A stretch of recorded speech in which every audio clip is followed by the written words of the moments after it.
Willow, it's great to chat today. We're going to have a bit of a conversation around overnight stays, which are pretty common at times in junior and youth sport, to go away to events or activities. Who needs to be aware of those expectations around roles and responsibilities when it comes to those overnight trips? I mean, for me, around accommodation overnight trips, it's about transparency and openness.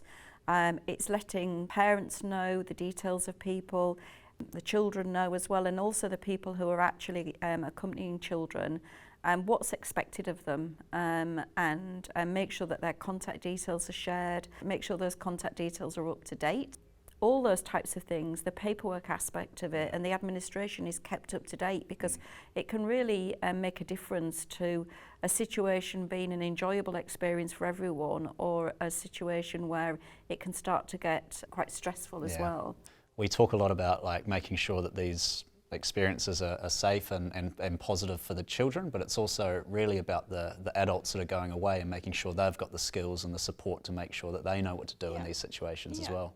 They need to feel as though there's a really good plan in place to ensure that they're feeling safe, to ensure that the children feel safe. So there's no surprises. Obviously you can't plan for every incident as well, but it really is just having like a methodology. You have a plan, so I would encourage for things to be planned really well, and every scenario around that event to be considered as well. It's about planning, openness and transparency. Brilliant. And I guess that speaks to the importance of a simple risk assessment, knowing what could happen and what the actions are if things do happen. And I think people get really worried when they hear the word risk assessment, but it doesn't have to be complex. A lot of it is just, it's considering, it's actually stopping and planning and considering the situation. The safe recruitment process for those people is so important as well, right?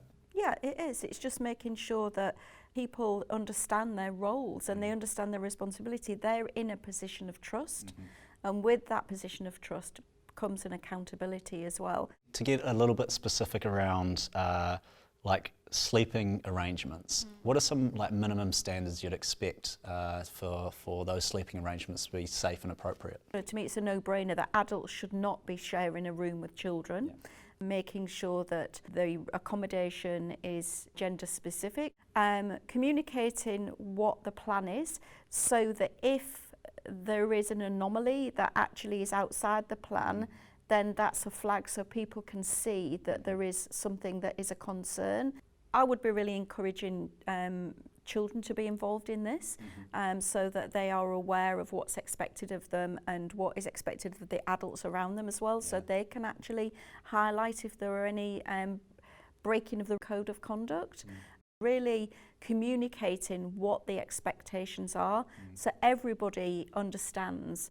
Willow, thanks so much for providing all of this great knowledge and experience that you've got around overnight stays. So appreciate you being so generous with your time. And I guess everyone's going to get some really key takeaways around what those minimum standards look like to make sure that experience is safe and positive. So thank you for joining us. Thank you for having me. Cheers.